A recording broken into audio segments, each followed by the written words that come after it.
Nota del autor. Las notas que necesitamos. Bienvenidas, bienvenidos. Gracias por encontrarnos de nuevo.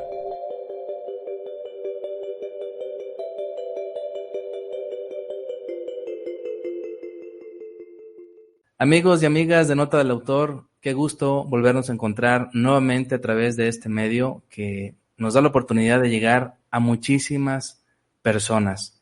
Les mandamos un abrazo y deseamos que se encuentren muy bien de salud en estos tiempos de pandemia. Aún no se termina, aunque ya hay mucha gente vacunada, pero todavía falta más y hay que seguirnos cuidando al 100%. Ya hemos visto que las consecuencias del no cuidado pues son fatales, ¿sí?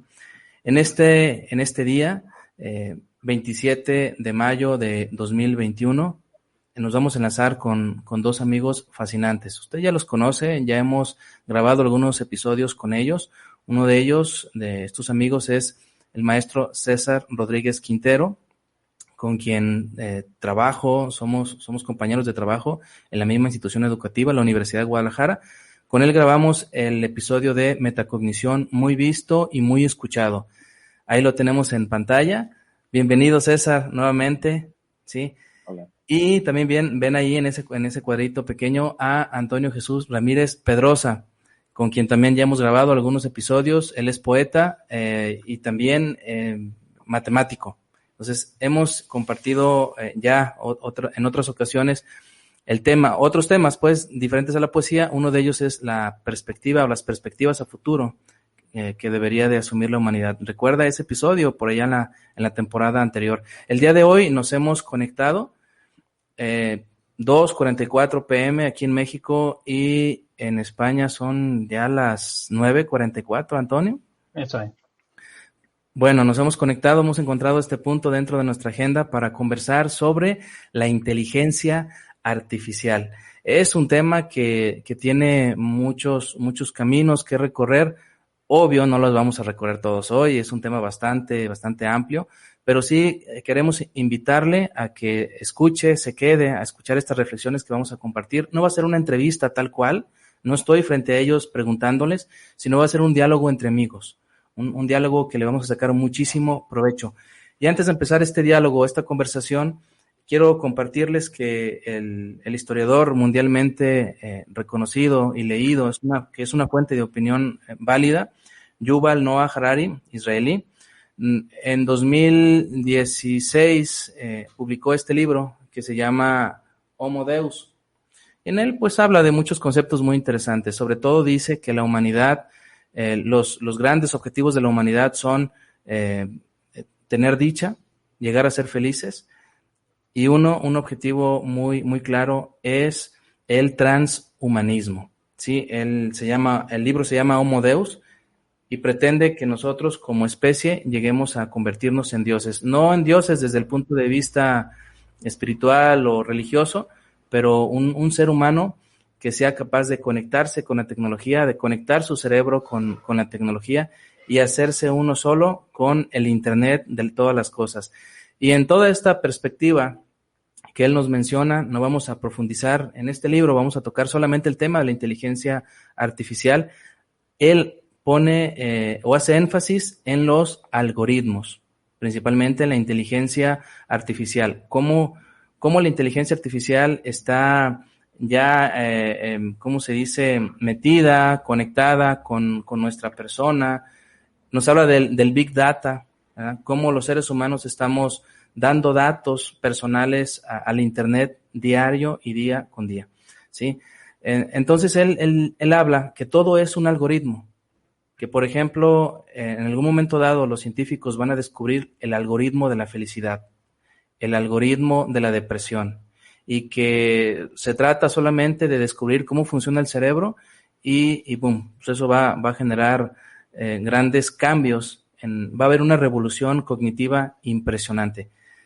Y muchas cosas más. Entonces la palabra algoritmo tiene en la actualidad mucha fama. Se habla mucho de algoritmos, en todos los sentidos.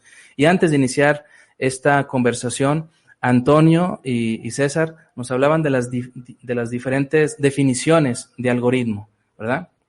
Las cuales vamos a compartir en este momento para dejar en claro algunos conceptos. Entonces, pues vámonos con la pregunta principal. ¿Qué es un algoritmo? Indiscutiblemente esto nos va a llevar a identificar lo que es la inteligencia artificial y cómo ésta está modificando ya nuestras vidas.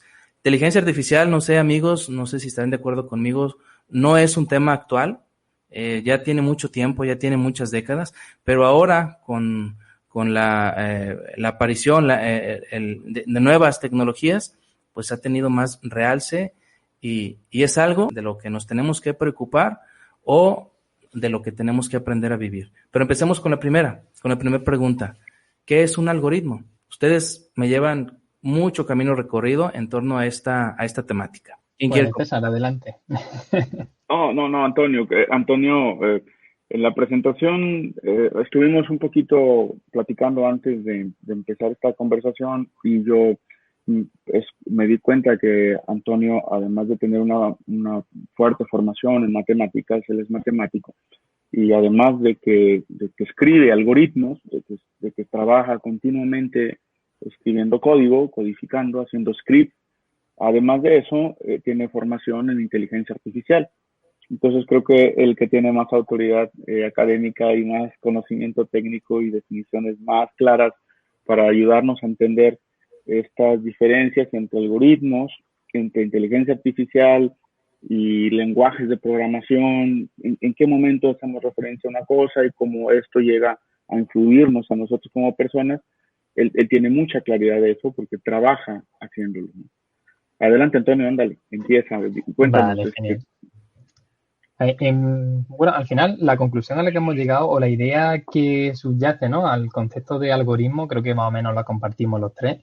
Y como hemos comentado antes, un algoritmo al final es un método para conseguir algo. Pero claro, ese método conlleva que se sigan una serie de pasos. Esos pasos tienen que estar ordenados, tienen que ser finitos, eso es muy importante. Un algoritmo no se puede definir como un conjunto infinito de pasos porque nunca llegaríamos a ese objetivo, ¿no? Y claro, también es importante que estén bien determinados y estén ordenados. Entonces, claro, un algoritmo, por ejemplo, el más famoso, el que siempre se enseña cuando empieza a programar, es el algoritmo básico de ordenación. Es el típico algoritmo como ejemplo, en plan, cómo se ordena un conjunto de números.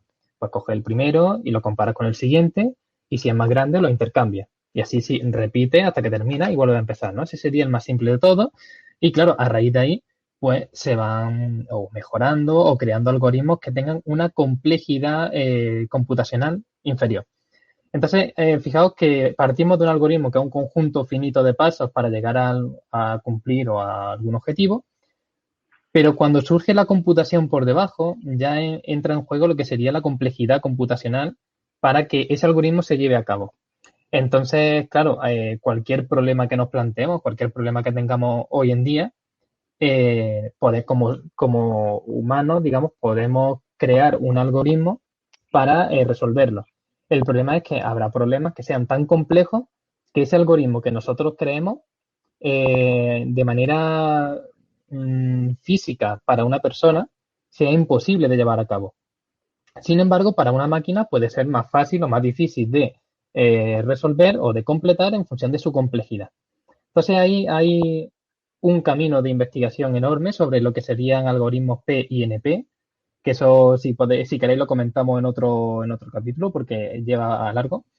Pero claro, hay un problema de estos, de los grandes problemas del siglo o del milenio, que es si la complejidad P y NP es lo mismo. Porque de ser lo mismo, la mayoría de los algoritmos complejos que existen hoy en día se podrían optimizar para mejorarlo y completarlo en tiempo real, ¿no? Entonces, claro, a partir del algoritmo, de esa construcción digamos, de pasos ordenados que nos llevan a un objetivo, pues surge la idea de script, como comentaba César, o de programas más complejos que implementan múltiples algoritmos para darnos una funcionalidad concreta. Entonces, por ejemplo, ahora mismo esta aplicación que estamos usando es un conjunto de algoritmos que pues, nos permiten intercambiar, bueno, y nos permite mantener esta discusión, vernos, ¿no? nos permiten emitir en directo, grabar, pues todas esas funcionalidades, pequeñas funcionalidades, serían como distintos algoritmos o distintos sistemas que están integrados dentro de una misma solución. Yo creo que, bueno, así en resumidas cuentas, creo que lo que sería el algoritmo estaría ya descrito. Y claro, la relación del algoritmo con la inteligencia artificial conlleva una evolución que, como ha comentado César antes, tiene mucho que ver con la creación de un lenguaje. Al final, yo creo que la inteligencia parte sobre el lenguaje. Si no tenemos lenguaje, es complicado definir la inteligencia, ¿no? O estaríamos hablando de otro tipo de inteligencia. Sí, respecto a los algoritmos, habría que decir que están teniendo una fama tremenda, sobre todo porque en últimas fechas las corporaciones enormes, las más grandes, las Facebook, Google, Apple y todo ese conjunto, Amazon también, empezaron a implementar una serie de procedimientos para reconocer nuestros patrones de gustos, de consumo, de conducta en general. Y estos empezaron a tener ya un efecto, esta forma de organizar las aplicaciones, esta forma de programar, esta forma de desarrollar aplicaciones, empezaron a tener una repercusión o un impacto en la sociedad. Hace muchos años, Antonio, tú eres un hombre joven, yo ya soy más viejo, pero hace muchos años las redes eran un asunto que eran muy ajenas a la cotidianidad. Es decir, tú podías entrar a una red, te entretenías un rato, veías algo ahí, te salías y punto. Y, y lo que pasaba en las redes se quedaba en las redes. Pero a fechas recientes, lo que pasa en las redes ya no se queda en las redes y entonces viene a tener un impacto social. Eh, Ahorita mismo me viene a la cabeza la idea de que así como tú eres un desarrollador que usa un lenguaje para darle instrucciones a una computadora, para dejar en claro qué procedimiento tiene que llevar en cada situación, en cada momento. Tu trabajo es prever qué debe hacer la computadora cuando suceda tal cosa, para que se logre tal fin. Entonces, tu trabajo es escribir algoritmos. Y junto a eso hay un oficio recientemente de creación, del diseñador de experiencia de usuario, que los diseñadores de experiencia de usuario tienen ahora el trabajo no solo de diseñar la interfaz, no solo de definir la paleta de colores, la tipografía que va a llevar, la distribución, el diseño gráfico de la aplicación, el front-end, no solo tienen eso, sino que deben de proveerle al usuario una experiencia grata y eso nos está hablando de que ahora los algoritmos se están diseñando para que puedan intervenir o que puedan influir en nuestros ámbitos emotivos, emocionales, ¿no? Que nos den esta dosis de dopamina que distribuida estratégicamente para que siempre se resulte cómodo, placentero, gustoso, estar experimentando, revisando, viendo, ¿no? Que sea una dosis de gratificación. Este, entonces, los algoritmos eh, nos están llevando a un modo de organizar aplicaciones, de crear aplicaciones que influyen ya en el ámbito emocional, en el ámbito afectivo de las personas. Claro. Y en algunos casos las enganchan fuertemente, porque, bueno, ese efecto están teniendo a mucha gente, hay adicción a estas cosas ya, Claro. videojuegos, consumo de redes sociales, es decir, basta con consultar el promedio de horas que un joven, un adolescente pasa revisando su teléfono para darse cuenta que tenemos que hacer esto que estamos haciendo ahora mismo, lo que hace Antonio, lo que hace Jaime y lo que hace un servidor.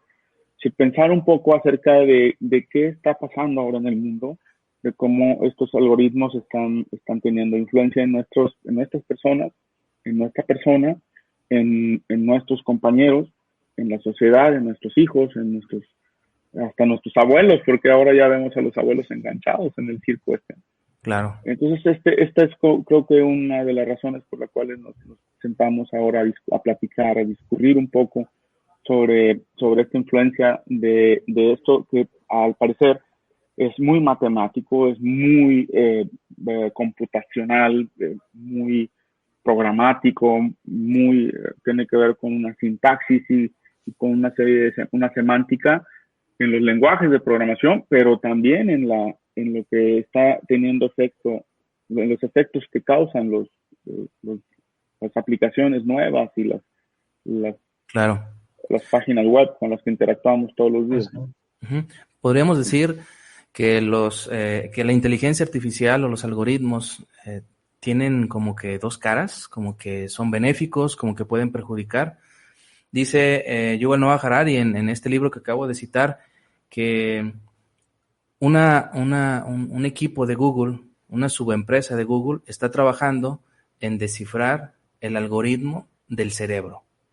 Dice él, al fin de cuentas, todo es un algoritmo y el cerebro tendrá que ser descifrado tarde que temprano.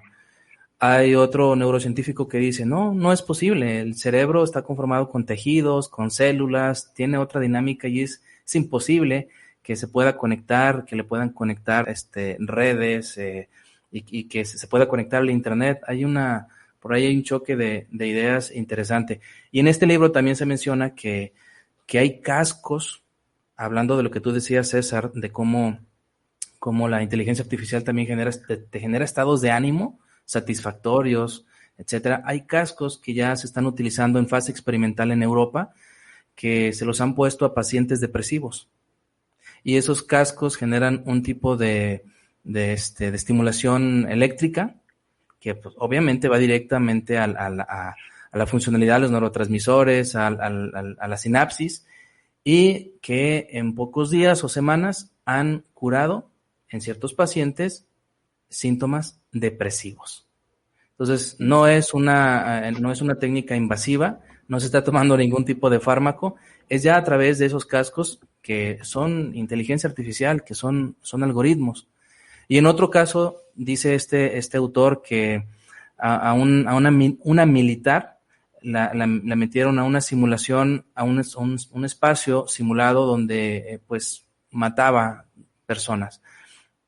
Y cuando esta persona salía, pues salía estresada porque le salían objetivos de un lado, de otro y de otro, y era una experiencia de mucha ansiedad, de terror, de muchas cuestiones extrañas. Nosotros creemos o pensamos que la guerra es algo terrorífico para el ser humano.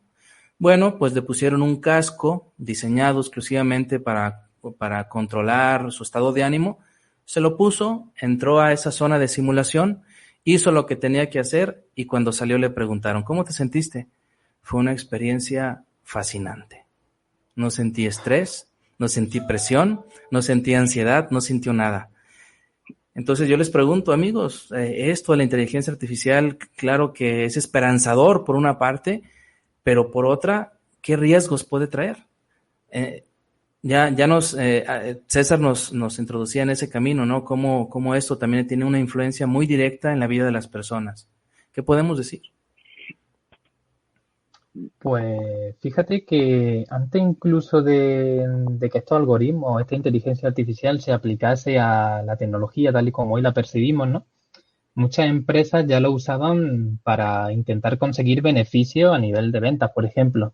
Y había un caso muy curioso que me contaron a mí en el máster, que me hablaban de una cadena de supermercados de Estados Unidos, que analizando digamos, las cuentas de algunos de sus clientes, se percataron de que los padres jóvenes que iban a comprar pañales al supermercado compraban cerveza. Entonces lo que hicieron fue colocar la cerveza cerca de los pañales.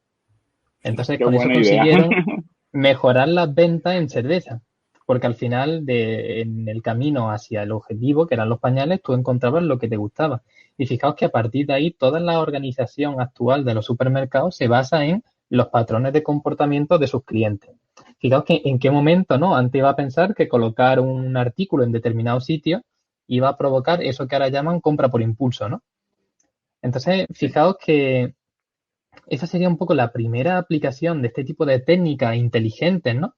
Que yo creo que va un poco más asociado a una forma de llegar a conclusiones sin que nosotros nos percatemos de qué procedimiento sigue, porque al final son un conjunto de técnicas que mayormente suelen ser opacas o en una caja negra, como la llaman, que te dan unos resultados que no te puedes imaginar y que incluso a veces ni siquiera piensas, como si está lloviendo y caminas bajo la lluvia, te mojas. Muchas veces nos enfocamos tanto en conclusiones un poco más complejas o abstractas que nos olvidamos de lo simple. Entonces, este tipo de sistema inteligente es capaz tanto de determinar lo más simple y lo más complejo, cosas que veamos en lo cotidiano, a cosas que se pueden dar bajo ciertos patrones. Y claro, en este caso, la aplicación de esta inteligencia artificial y sobre todo con la cantidad de datos tan grande que hay hoy en día, puede provocar que como personas llegue un punto en el que no sepamos qué queremos. Fijaos que hace poco vi un vídeo de un cómico español, no sé si lo conocéis, Ignatius Farray, que decía algo así como que lo más revolucionario que pueda hacer nuestra generación es dejar de hacer cosas, es no hacer nada. ¿Por qué? Porque hoy en día estamos continuamente con un móvil, con un ordenador, entonces todo eso al Estado o a las grandes organizaciones le da información sobre lo que somos y ellos son capaces de generar algoritmos que nos digan cómo queremos ser. Entonces él decía, si una persona no hace nada y se aburre, puede llegar el momento en el que empieza a pensar qué es lo que quiere y se empieza a conocer a sí misma. Y según él, no hay nada más aterrador para un gobierno que ciudadanos que sepan quiénes son. Exacto. Y yo creo que ese es el problema entre esta tecnología que nos da tanto, nos facilita tanto, pero a la vez nos quita, digamos, esa, no sé si llamarlo libre albedrío, porque creo que eso es como eliminar una parte muy importante de nosotros, pero creo que roza eso, ¿no? Porque nos estamos metiendo en una espiral un poco peligrosa en la que nuestras decisiones, nuestros gustos o intereses están condicionados por un, digamos, entorno que vamos creando con las interacciones que tenemos día a día en nuestras redes sociales o en nuestro círculo cercano. No aspiramos a nada más allá. Es decir, antes a lo mejor nuestras limitaciones las definían las lecturas que teníamos o las amistades que teníamos. Y hoy en día, pues claro, como todas las amistades y todas las lecturas casi siempre se gestionan a través de un dispositivo, como que nuestra amplitud de mira es tan grande como grande sea esa red de contactos o esa red en la que nos movemos dentro de ese dispositivo. Sí, creo que eso causó que una comisión del Parlamento Europeo decidiera investigar qué es lo que estaba pasando a partir de la manera en cómo las redes sociales se estaban siendo usadas para influir en las poblaciones, pero a nivel social grande. En el fondo del Brexit, la idea de que estuvieron usando noticias falsas específicamente para crear la idea de que separar a Europa, separar bueno, Gran Bretaña de Europa era un asunto muy positivo para la población. Entonces, al final de cuentas, la gente terminó votando por un Brexit. Claro. Y eso está en estudios y están viendo a ver cómo es posible, quién lo hizo, por qué, cuál es el sentido. Entonces, sí es posible ahora, pensando en esos. La tecnología no es mala ni buena por sí sola, sino que los humanos somos los que hemos estado pensando usos, a veces un poco maquiavélicos de las cosas, ¿no? Cómo influir. La salida bueno, el Brexit y también el voto por Trump en las elecciones con Clinton es un asunto muy estudiado.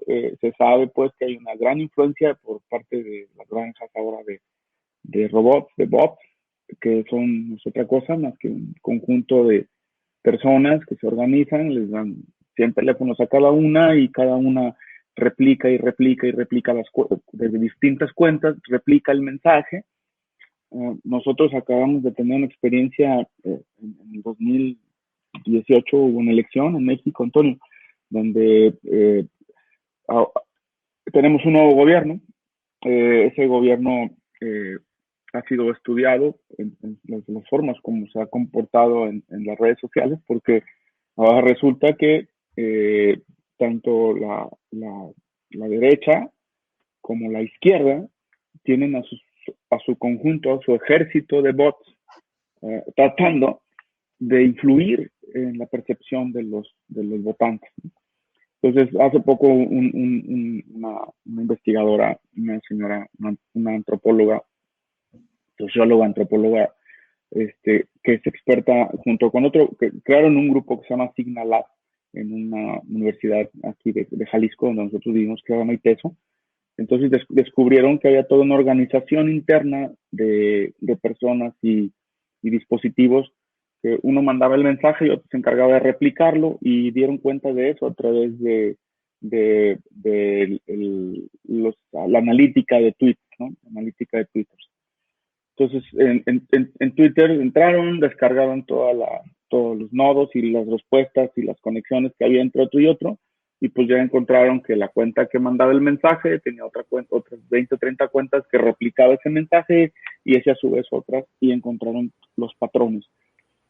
Y lo que sí da un poco de terror es que cuando revisaban la geolocalización de las cuentas, pues las cuentas habían sido creadas en los 5 continentes, y estaban trabajando eran cuentas que habían sido creadas, estaban geolocalizadas en diferentes áreas del planeta, inclusive en México, había algunas en México, pero esto te da una idea de que el proceso, la organización, las maneras como nos estamos vinculando para conseguir propósitos, fines, rebasa fronteras,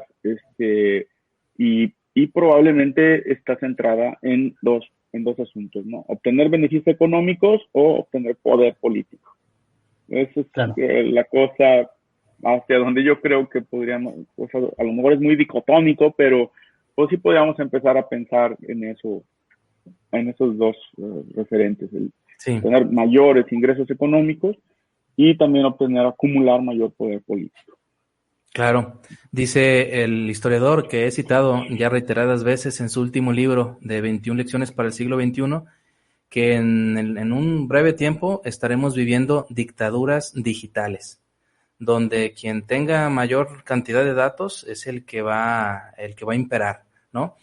Y mientras ustedes hablaban, me acordé de la novela de George Orwell de 1984, el famoso Gran Hermano, ¿no? En España, el Gran Hermano, y aquí en México, Big Brother. Entonces, no sé quién es nuestro Big Brother. digamos ya que, por el puro idioma.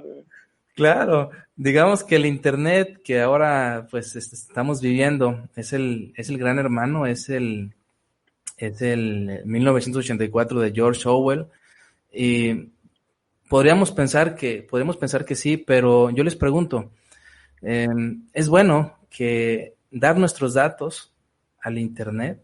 ¿Qué tan bueno es esta parte?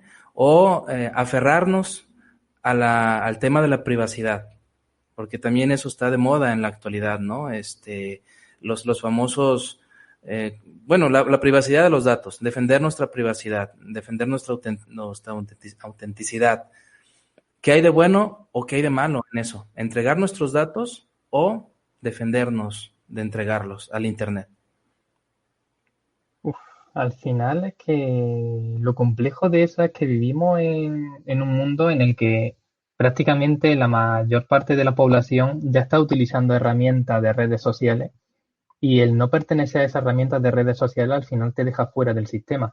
Digamos, al final es como cuando existe, digamos, el esquema de la comunicación, uno de los componentes principales es el medio, ¿no? Entonces yo creo que vivimos en una época donde el medio ya no es el aire o el papel o el soporte físico que antes había, sino que ya el medio es Internet. Entonces, si tú quieres tener todo el control de tus datos y de tu información, incluso creo que aún no teniendo un dispositivo tecnológico cerca, queda expuesto, porque hoy en día estamos expuestos a cámaras de vigilancia, de seguridad, por ejemplo. Estamos expuestos a incluso a la propia televisión, ¿no? Aunque no tenga un control claro sobre lo que vemos o no vemos, o la radio, o no sé, elementos que no parecen tan invasivos. Al final, si empiezas a eliminar ese tipo de herramientas de tu vida, prácticamente te quedas como si no supiese hablar. Es como si te faltase el idioma, ¿no? Entonces ahí, claro, entra un poco en la dualidad sobre, ¿quiero ceder todos mis datos a Facebook? No, venga, pero me creé una cuenta de Twitter. Que vale, no se lo está dando a Facebook, se lo está dando a Twitter, pero al final detrás de todo eso hay un gestor de información enorme que seguramente esté vendiendo esa información a otra empresa, esté negociando con eso, aunque no sean datos tuyos que vayan con tu nombre y apellidos, porque seguramente todo eso esté anonimizado, pero sí está claro que al final hay una persona que tiene unos gustos, tiene unos intereses, tiene una forma de vida concreta, consume tanto dinero en esto, gana tanto dinero en lo otro, y al final con eso crean un modelo en el que un ciudadano de edad entre los 30 y los 50 años con un sueldo tal, pues a lo mejor gasta al año 300 euros en Coca-Cola, por ejemplo. Ya, bueno, no sé si se pueden decir marcas, en bebida de cola. Pues al final, claro, tú sabes que si no es ese ciudadano en concreto, pero seguro si extrapola esa información, verás que a lo mejor los jóvenes son los que más consumen bebidas carbonatadas y la gente más adulta a lo mejor consume más bebidas alcohólicas de cierto tipo o, o incluso en alimentación o en ocio, música, cine. Es complicado. Yo creo que al final, incluso cuando va a haber una obra de teatro y compras la entrada, al hacer ese pago con la tarjeta de crédito, ahí ya está dando tus datos. Sabes que tú, que vives en tal sitio, has visto esa obra. ¿Por qué? ¿Por qué? Porque te interesa o porque estás cerca de donde vives o porque tienes familiares que le interesa ese tipo de contenido. Yo creo que ya prácticamente la información puede salir de cualquier sitio. No es necesario decir, oye, mira, me llamo Antonio, vivo en Córdoba, España, tengo 30 años, gano tanto al mes, me gusta esto, esto y esto. Da igual. Ellos, conforme vayan viendo tus interacciones diarias, ya creo que llegarán a saber más de lo que tú sabes en ese momento. Creo que se pueden colocar un paso por delante. Sí. Eh, un poquito para poner acento en esto mismo que preguntaba Jorge. Oye, ¿es sano dar nuestros datos? ¿Nos puede ser útil dar nuestros datos? En México en estos días estamos viviendo una, mm, una situación especial porque los usuarios de telefonía móvil eh, acaba de presentarse una ley, aprobarse una ley, y todo el mundo estamos buscando cómo ampararnos frente a eso, cómo evitar que esa ley tenga aplicación, que tenga efecto, porque para el año 2025 debemos dar todos nuestros datos biométricos. Nuestro tono de voz va a ser usado para identificarnos, nuestra retina será usada como un elemento de identificación, nuestras huellas digitales y prácticamente nuestra cara y todo ese asunto. El gobierno le está pidiendo a las telefónicas que recolecten la información de todos los usuarios de teléfono. Eh, y eso pone pues como en perspectiva esto que Antonio acaba de decirnos, ¿no? ¿Qué pasaría, por ejemplo, con las compañías de teléfonos que van a encontrar un patrón de uso de nuestros servicios, de las líneas telefónicas, que van a escucharnos porque van a decir, ah, fulano de tal está hablando porque ya tiene nuestro patrón de voz? Y ya ni siquiera van a necesitar, ah, es la voz de fulano, sí, a ver, identifícalo, donde quiera que hable, identifícalo. Eh, nos da un miedo tremendo porque los únicos países que están implementando medidas como esas, pues son países totalitarios, ¿no? China y son países que tienen un control férreo de lo que sus ciudadanos pueden y deben hacer.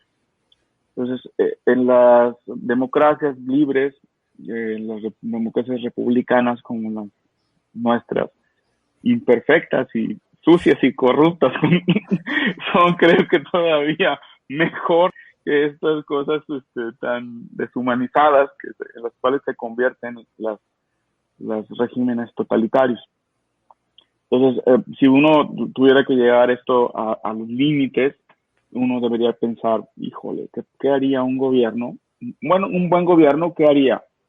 No, pero no todos vivimos en Finlandia, ni no todos vivimos en lugares donde pues los gobernantes pues tienen un nivel de vida, un nivel de comprensión, son verdaderos demócratas, son gente que vigila y cuida a su pueblo, ¿no?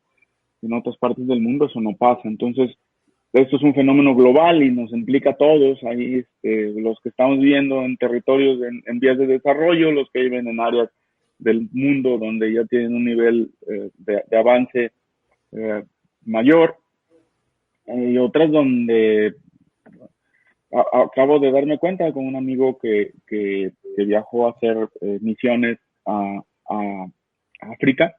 Dice, mira qué cosa que pasó. Dice, la gente no sabe, no pudo ir a la escuela por muchos años, pero de buenas a primeras llegó el teléfono celular. Entonces, la gente pasó de no tener conocimiento de la escritura y la lectura a llegar al dispositivo móvil y el teléfono. Y ahí abren sus cuentas de Facebook y ven videos, y se escriben, y eso ha motivado un poco que emprendan la comunicación funcional, así elemental. Y entonces en muchos países africanos ellos están pasando del analfabetismo al alfabetismo digital. Y eso es un fenómeno excepcional. Yo, cuando me lo dijo, inimaginable que eso estuviera pasando en alguna región del planeta, pero está pasando. Entonces es una forma de usos no previsibles de la tecnología, de Sí. resultados no previstos en la tecnología, que pase la ciudadanía de un nivel de ejercicio a otro nivel de ejercicio de sus funciones, de su pensamiento, porque ahí están ocurriendo procesos que no estaban previstos que sucedieran. Uno pensaría que todo el mundo estamos en el mismo nivel y no, está diferenciado. Eso para conectar la idea de que a veces los algoritmos, la información, ahorita hay que seguir, Antonio, con el tema del Big Data. Cuéntanos qué podemos empezar a pensar del Big Data y cómo nos va a influir y cómo el Big Data se va a conectar con el Internet de las cosas, y luego el Internet de las cosas, cómo se va a conectar con las inteligencias artificiales y las inteligencias artificiales con sistemas comerciales, mercadotecnia y todo este asunto de por medio, ¿no? Claro, pues fijaos que el tema del Big Data se empezó a explotar en plan fuerte, ¿no? Hace unos 10, 12 años que se puso muy de moda y claro, la gente decía el Big Data, el Big Data. Creo que desde los 90 aproximadamente, la mayoría de las empresas que se empezaron a digitalizar empezaron a acumular información de sus clientes, eso es lo que serían empresas comerciales. Luego también hay otras empresas, por ejemplo, dedicadas al mundo de la salud, que empiezan a acumular un montón de información sanitaria de las personas. Y entonces llega un momento en el que toda esa información está almacenada en algunos repositorios de datos que a saber dónde están y a saber quién tiene acceso ahí. Entonces, cuando se empieza a crear esta tendencia a guardar información más allá de lo que era lo típico, ¿no? De guardar las facturas por si te los pide Hacienda o guardar algún tipo de garantía por si se estropea algún aparato que compre o lo que sea. Llega un momento en el que, claro, quizá en mi caso, en el caso de mis padres, ellos no se planteaban en ningún momento que cuando iban a lo mejor a consultar algo o firmaban una garantía sobre una lavadora o tal, lo típico de estoy de acuerdo en que compartan mis datos con empresas relacionadas con tal, ¿no? Muchas veces eso te ponían que tenías que marcarlo obligatoriamente. Entonces, fíjate que eso era algo inocente que tú marcabas porque no sabía para qué servía, pero curiosamente tú a lo mejor comprabas una lavadora, marcaba eso y a los 5 o 6 días te llamaba un operador de una aseguradora ofreciéndote un seguro de hogar que no sé qué, no sé cuánto. Entonces, cuando no había un conocimiento sobre todo esto, tú te preguntabas, oye, pues ¿por qué me estarán llamando ahora de aseguradora o me están vendiendo seguros de vida si me acabo de comprar un vehículo?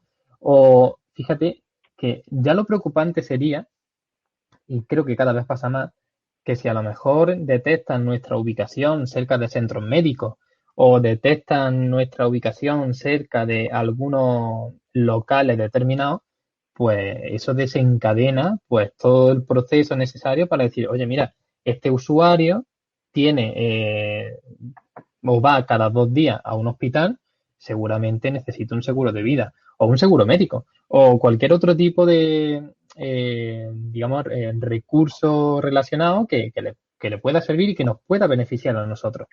Entonces, el Big Data, al final, la traducción sería algo así como, no sé si datos a gran escala, no sé si llamarlo así.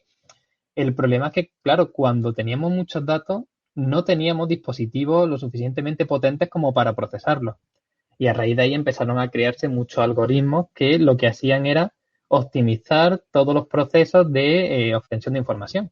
Luego llegó un momento en el que los dispositivos informáticos dieron un salto de nivel en el que eran capaces de procesar cualquier cosa. Entonces ya los algoritmos son mucho más burdos, más vastos. Simplemente léete todos los datos, extrae esta información y compártela. Entonces, hemos llegado a un momento en el que se está avanzando de forma de software, ¿no? A nivel de mejora técnica del algoritmo muy rápido, pero en la parte del hardware, del dispositivo físico, también se está avanzando muy rápido. Pero vamos a llegar a un momento en el que incluso en cuanto dejemos nuestra huella digital en la renovación del carnet de identidad, puede ser que eso desencadene que la mayoría de las empresas de seguridad o incluso sanitarias o comerciales ya tengan nuestros datos biométricos, que es lo que comentaba César antes con el hecho de que de tu voz, de tu huella digital, sería tu escáner de retina, tus huellas dactilares, al final llegará un momento en el que cuando te digan, imaginaos, ¿no? Hay empresas que están intentando instalar microchips para que sus empleados entren y sepan, pues, que están allí. Otras empresas que quieren como instalar dispositivos de seguimiento en los clientes que se creen, imaginaos aquí en la cadena del Corte Inglés, pues su tarjeta del Corte Inglés. Cuando tú pagas con la tarjeta del Corte Inglés, no solo estás dándole dinero a crédito a esa entidad, sino que le estás dando tus datos personales, porque ellos tienen tu nombre y apellido, que eso no se lo va a dar el banco, pero tienen ya esa frecuencia de compra. ¿Cuándo has comprado? ¿En qué centro sueles comprar? ¿A qué hora? ¿En qué momento del año? Si más próximo a Navidad, menos próximo, incluso con qué frecuencia aplazas tus compras meses siguientes o fragmenta el pago en tres veces sin intereses, como llaman ellos, pero eso es lo que te dice que a lo mejor elija una televisión de no sé qué tamaño porque ellos tienen unos ingresos tuyos en relación a lo que sea. Entonces a lo mejor están viendo, oye, mira, pues si la mayoría de las personas cerca de Navidad compran televisiones de 51 pulgadas, vamos a hacer una oferta en esa semana en las que a lo mejor una marca nos las deje algo más barato, pero con la venta de esa televisión vamos a dar un seguro con un mes gratuito que si no cancelan le vamos a prorrogar un año, le vamos a poner cerca un dispositivo de sonido que va a ir muy bien con esa televisión y te montan un entorno en el que tú llegas allí, inocente de ti siempre, y dices, uy, la televisión que quería, qué cosa, ¿verdad? En plan, pero la cosa es que llegamos con la sorpresa de que parece que lo hemos encontrado cuando en realidad lo han colocado allí para que lo encontremos. Y ese es el problema. El Big Data va a provocar que, fijaos, desde un punto de vista bueno, que por ejemplo, aplicado a la salud, que una persona que a lo mejor experimente algún tipo de síntoma relacionado con la depresión, habrá cámaras que ya sepan que tú tienes depresión. Y eso te puede, dirigir al especialista concreto incluso antes que tu médico de cabecera te diagnostique o tenga sospecha, porque no podría diagnosticarlo, pero tenga sospecha de que tienes depresión o algún otro tipo de enfermedad, imaginaos, relacionada con algún cáncer, que eso no se suele ver, pero desencadena un comportamiento, a lo mejor un cansancio o mal humor o algún tipo de respuesta frente a algunos estímulos que a nosotros no nos llama la atención, pero que a una máquina sí, porque hay un montón de pacientes que ya la han pasado. Y que, pero claro, nosotros no lo sabemos. Entonces yo creo que, por una parte, el Big Data pues es muy útil para temas, digamos, humanos, pero para temas comerciales a nosotros nos fastidia bastante. A ver, que está claro que a las empresas les beneficia muchísimo porque ya no tienen que contratar a buenos publicistas, simplemente se van a los datos. Claro, se van a los datos que tienen y sí, pues ya está. Yo tengo el 80% de mis clientes tienen este perfil, pues voy a hacer un anuncio para contentar ese 80%. Si el 20% restante se ofende, me da igual, porque se van a ofender, van a hablar de mí mal en las redes sociales y eso va a hacer que gente que no me conozca me empiece a conocer porque esa gente habla mal de mí, ¿no? Claro que entonces, sí. Todos son ventajas. Oye, le dicen neuromarketing a ese asunto, ¿no? Eso es. Sí. Y fíjate ahora que comentas esto de yo me compré un Apple Watch a ver si puedo deshacerme del sobrepeso que me agobia. Entonces, una de las partes de cuales se comercializa el Apple Watch es que puedes tu cardiólogo puede tener conexión contigo y saber cuándo estás teniendo arritmias, cuándo estás teniendo un problema. Eso es un asunto ya real, está funcionando, lo están integrando, Claro. en algunas regiones del planeta, por supuesto, en otras. Pero, pues sí, eso ya es un asunto de todos los días. En medicina, como bien dice Antonio, puede ser que eso sea algo genial, porque ese cúmulo de datos que se van formando, que se almacenan en la nube y que se procesan en granjas de servidores, servidores conectados en paralelo, que están haciendo un procesamiento enorme. No se nos ocurre pensar, los servidores actuales tienen unos procesadores tremendamente grandes y sus tarjetas madres tienen lugar para 10, 12, 25 procesadores. Entonces, cada uno de esos servidores por sí solo es el equivalente a un monstruo, y ese monstruo está conectado a otro monstruo. Y se espera que cuando la computación cuántica llegue, eso va a dispararse a un tremendo, va a ser un cambio epocal, y vamos a tener otro tipo de capacidad de procesamiento todavía mayor de la que Antonio nos ha referido, porque es sorprendente la capacidad de cómputo que traemos ya en un teléfono. Porque yo cuando empecé en esto en 1982, pues había una computadora a 25 megahertz en mi casa, que es su casa, y eso tenía una RAM de 640K. Entonces eran capacidades limitadas de procesamiento, pero ahora las bases de datos ya están precargadas en RAM, y las cantidades de RAM y la velocidad de flujo entre los dispositivos es agobiantemente alta. Sí. Las memorias que tiene mi hijo aquí en su computadora gamer son memorias que están moviéndose arriba de los 3 gigahercios. Entonces, yo me imagino que el día que colisiona un dato ahí, que hay un error, colisiona en altísima velocidad, ¿no? Hace un crash tremendo, porque todas las operaciones están ocurriendo en velocidades agobiantemente grandes, y eso no se va a detener, eso va a seguir. Sí. Sí, claro. Sí, y hablando un poco de si esto que está pasando ahora ya es un poco como de reflexionar, como pensar un poco, por momentos espantarse. Yo aquí tengo a un ladito en el segundo monitor, tengo a Wikipedia abierta en un artículo que dice Neuralink Corporation es una empresa neurotecnológica estadounidense especializada en el desarrollo de interfaces cerebro-computadora. Claro. Implantables también, conocidos como Brain Machine, que está fundada por Elon Musk, el famoso Elon Musk, y que se encuentra desarrollando un dispositivo capaz de tratar pacientes que sufran de discapacidades causadas por desórdenes neurológicos. Y luego ya me viene a la mente aquel macaco que ya tenían conectado, que era capaz de, desde su mente, sentadito enfrente de una pantalla, jugar ping pong de esa aplicación donde rebota la pelotita entonces él movía los solo con el pensamiento, porque ya había unos electrodos puestos acá que estaban sensando la señal que había para mover. Cuando el macaco pensaba en dirigir hacia la izquierda, se activaba un circuito, y cuando pensaba en mover hacia la derecha, se activaba otro circuito, y en base en ese patrón, se hacía el movimiento. Entonces él ya estaba jugando ping pong solo con pensar. Claro. Y bueno, miren, se nos ha ido el tiempo, pero quiero dejar algunas interrogantes para el siguiente episodio. Nada más abonándole en unos segundos a lo que acabas de decir, César, de esto, pues cuántos dispositivos han ayudado a personas parapléjicas a caminar, ¿verdad? Tantos de esos ectoesqueletos le llaman, ectoesqueletos. Sí. Y muchos de ellos pues se mueven con esas interfaces conectadas a la mente y a los pensamientos. Es increíble, es increíble. Me gustaría cerrar este episodio con algunos puntos que nos pueden enlazar a otra conversación. ¿Acaso la inteligencia artificial podrá superar la inteligencia humana?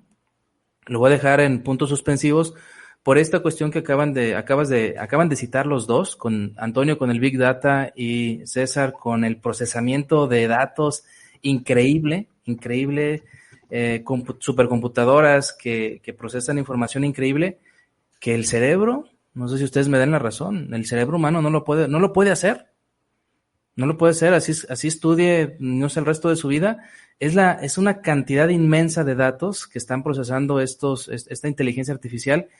Yo considero que nos rebasa, pero ustedes son los expertos y nos podrán hablar de esto más adelante. Entonces, los algoritmos van a superar la inteligencia humana.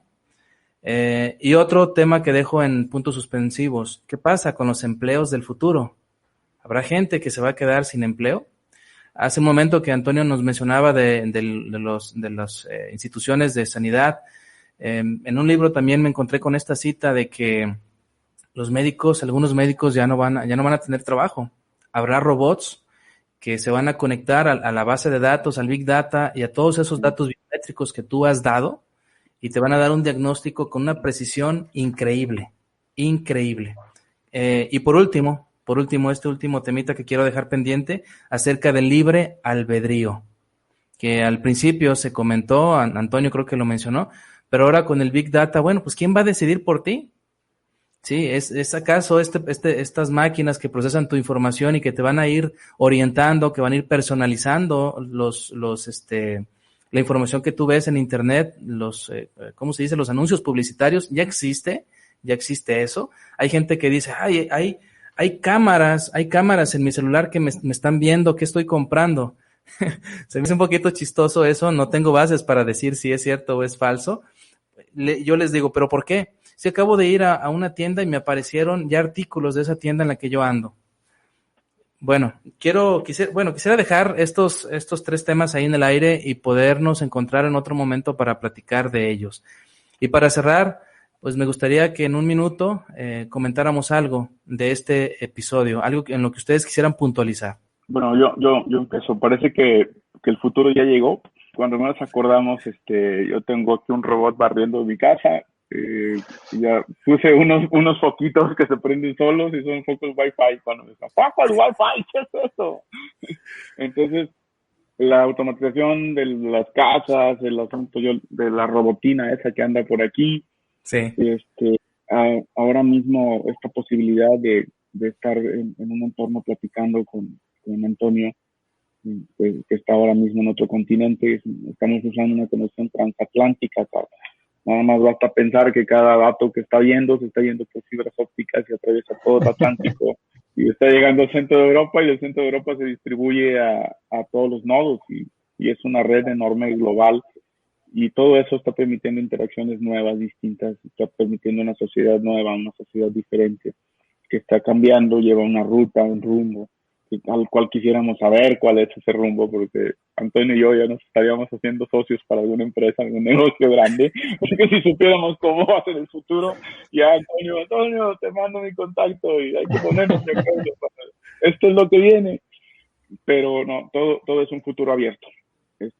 Debemos tener esperanza en que el futuro sea bueno, que se acorten las brechas, que ahora con la pandemia han quedado cada vez más muy evidentes, pues las brechas tecnológicas, las brechas económicas, sociales, ¿no? Y que seamos cada día un mundo más igualitario y con mayor paz en las personas, que los gentes tengan una paz interior más profunda, que les permita vivir mejor, ¿no? Gracias. Ser más feliz. Al final, fíjate que yo creo que estas nuevas tecnologías nos están ayudando a crecer de forma casi descontrolada, se podría decir.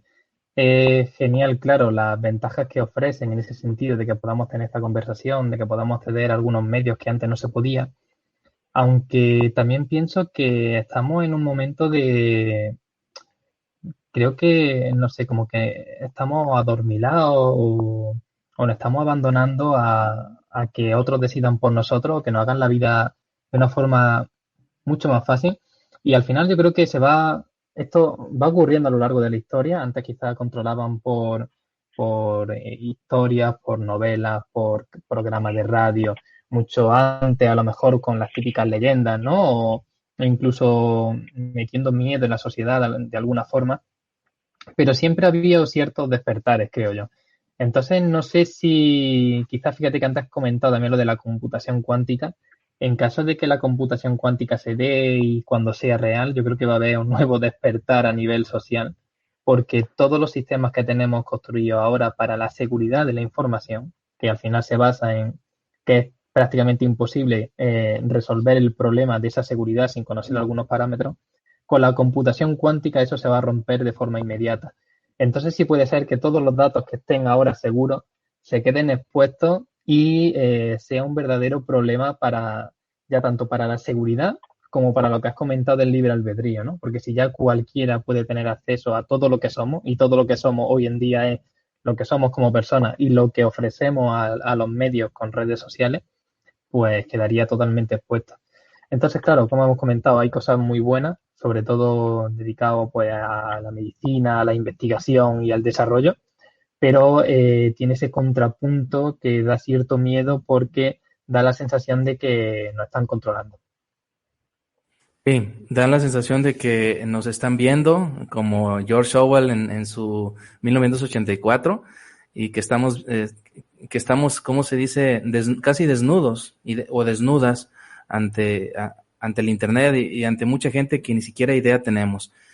Bueno, amigos, les agradezco muchísimo el haber coincidido en este horario. Eh, es un gran esfuerzo para ti, Antonio, sé, el haber encontrado un pequeño espacio en tu agenda. Y ya son las 10 de la noche, ya, ¿verdad?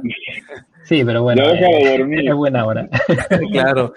Ya deja de Créanlo, dormir. amigos, que yo he disfrutado muchísimo esta conversación. Por un lado, dijimos que no iba a ser entrevista, pero por un lado, entrevista. ¿Por qué? Porque yo también reconozco mis límites teóricos. He leído algo, pero ustedes le aportaron bastante a esta conversación porque están en el camino de la tecnología, en ese lenguaje que yo trato de acercarme, que me interesa, que me apasiona, trato de acercarme. Les reitero mi agradecimiento, les mando un gran abrazo. Espero que, hace rato dije que en el siguiente episodio, pero pues me aventuré o me adelanté a preguntarles si puedo contar con su tiempo para volvernos a encontrar. Por supuesto. Sí, claro. Sí, Muy claro. bien. El tema da para mucho, para más preguntas, para mucha conversación y hacer reflexionar a nuestro público. Antonio, pues, ¿dónde te podemos encontrar? Hay que aprovechar el espacio. Pues como siempre te comento, yo suelo estar más activo en Twitter, mi perfil es AJRP90, aunque también, bueno, tengo mi página personal, uncuadernoenblanco.com, que es donde subo pues los poemas que escribo, los relatos que escribo, algunas reflexiones y poco más. Bueno, en Instagram tengo otra cuenta que uso para subir algunas de mis fotografías de las obras que hago.